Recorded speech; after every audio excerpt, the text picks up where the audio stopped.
Terdakwa Ibrahim Arif alias Ibam divonis 4 tahun penjara dalam kasus dugaan korupsi pengadaan laptop Chromebook di Kementerian Pendidikan, Kebudayaan, Riset, dan Teknologi. Putusan dibacakan Majelis Hakim Pengadilan Tipikor Jakarta dalam sidang pada Selasa 12 Mei 2026.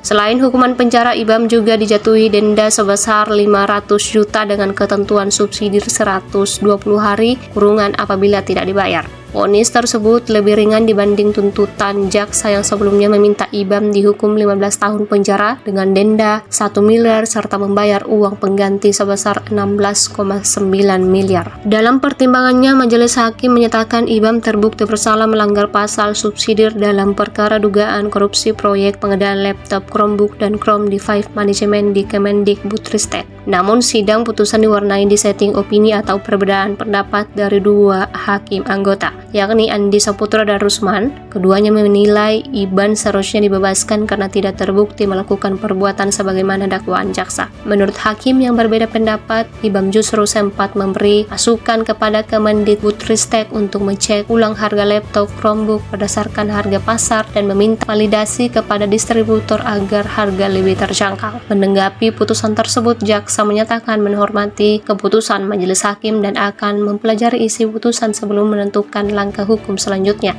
termasuk kemungkinan mengajukan upaya hukum lanjutan.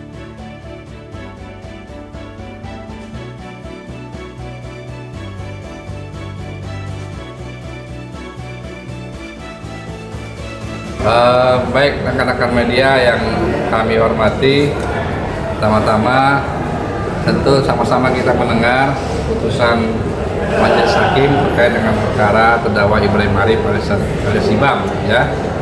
Dan sebagaimana kita dengar, terdakwa terbukti bersalah sebagaimana dalam dakwaan subsidiar pasal 604 atau pasal 3 Undang-Undang 319 Undang-Undang Tindak Pidana Korupsi. Lalu tentu tadi kita sama-sama menyimak, ya kan, pertimbangan putusan tersebut, dan ada dua hakim yang dissenting opinion.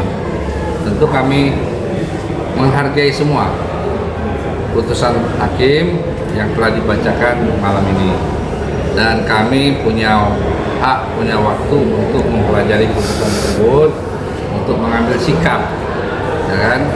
Apakah nanti sikap itu kami akan melakukan upaya hukum atau seperti apa, kan? Karena tentu kami sendiri harus mendapatkan dulu putusannya untuk mempelajari. Saya rasa itu yang bisa saya sampaikan persidangan hari ini. Soal vonis ini kan nggak lebih dari setengah tuntutan JPU. Nah, tanggapan gimana? Ya itulah, tuntutannya kan kemarin 15 ya. Tentu ya kita dengan segala pertimbangan kita, dan hakim mempunyai perspektif tersendiri, kita hargai, ya kan, dan kita akan pelajari dulu, ya kan. Tentu kami punya waktu untuk mempelajari setiap putusan tersebut, dan kami ini tim ini bekerja ini bersama-sama. Artinya kerja bersama-sama ini kami ada timnya, ada juga di sini ada presidennya. Kami akan melakukan apa yang telah kami dengar, simak persidangan hari ini. Bang, ini kan belum inkrah gitu ya. Nah itu belum langsung ditahan di rutan ya?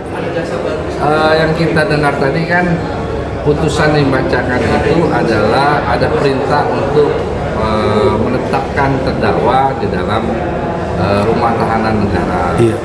Nah, tentu kan untuk kita mengeksekusinya, kita harus mendapatkan petikan atau penetapan itu terlebih dahulu.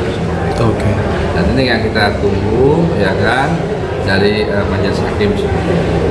Saya pikir itu ya. Oke. Ya. Terima kasih. Download Tribun X sekarang, menghadirkan lokal menjadi Indonesia.